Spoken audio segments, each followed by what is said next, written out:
All right, well, we'll go over to Gary Frank to talk to you guys about these frigid temperatures. If you're just getting out to head out the door, you're going to want to layer. Yeah, very, very cold outside right now, and it's only getting colder over the next hour or two, and then we're going to hold steady. I think that the timing of the significance of this Arctic air mass really remains in place here in the short term. What you'll notice, though, overall is the fact that we've got significant cold air and just a little bit of breeze in Grafton. This flag kind of gives us an idea of the significance of this cold air that's in place. Our weather impact alert continues for this bitter cold that's all day today. Now, morning wind chills will be near zero. They are there right now.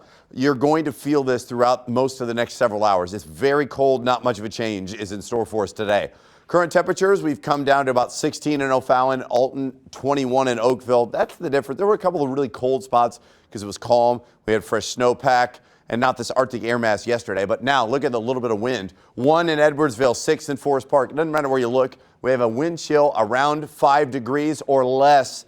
This is significant. We continue to look at clouds and radar around, and there's not much in the way of precipitation. We dodged any sort of snowflakes yesterday. More of that remains to the south. Cloud cover with us for now. The northern edge of that, as we continue to look at clear skies, that's where the edge of this Arctic air mass is. We don't see it there. You see it here. It's colder in far northern Missouri in the single digits or temps below zero. And we have a lot of spots below zero here at this point as we continue to look at cloud cover around with us through the early afternoon hours. That's going to be with us in place over the next several hours, all the way through about tonight, before as eventually things clear out, it gets even colder in my opinion. So, like I said, we start off cold, 19 by 11 o'clock, 21 by 3 o'clock. It's not warming up at all. It's going to continue to stay on the cold side with a few clouds around that will increase throughout the day.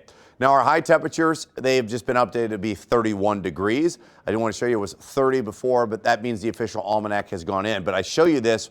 Why? Well, you can see where the edge of the Arctic air mass settled in sooner versus where it settled in overnight. And that's been the progression. And we talked about this from a perspective of, well, is it going to get to the north? And you'll see where Litchfield is only 25 today. Otherwise, right around freezing or under that. And I mentioned that because even since I last walked over here, was updated. Now, at one point, it was 30 degrees, which is where you'll see right here. But regardless, when we were talking about the significance of this cold air with our average high today at 48 degrees, well, for December 4th, 20 degrees as a record cold high from 1886. That was in jeopardy of being tied or broken, right? If we didn't get above 20 or somewhere between 20 and 24. Now, of course, we got to 31 officially after midnight.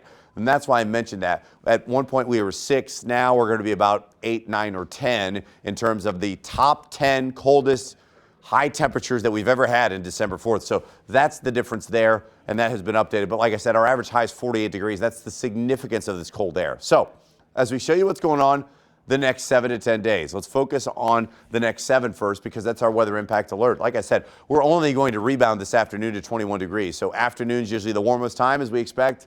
It's not going to be any different because of the placement of this cold air mass.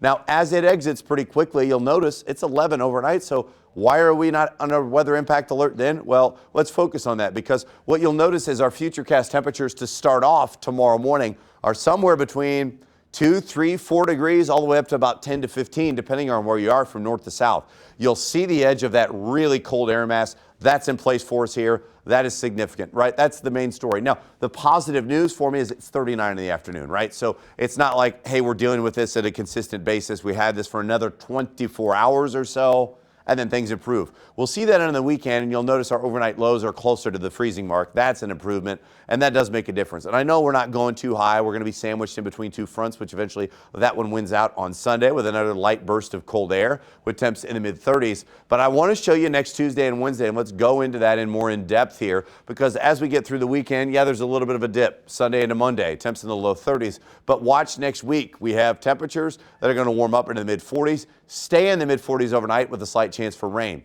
As that pushes through, it's cold again, but I'm already optimistic that we're on the warm side of things next weekend. That puts us at average, if not above average, with slighter chances for rain. So we're trending in the right direction in terms of a thaw, but we have to get through this for the next 24 hours as we monitor cold air that's in place, significant cold air even through tomorrow morning, and that's what we're going to highlight here as we continue to focus on that cold air, but a reprieve at least in sight for the next 10 days.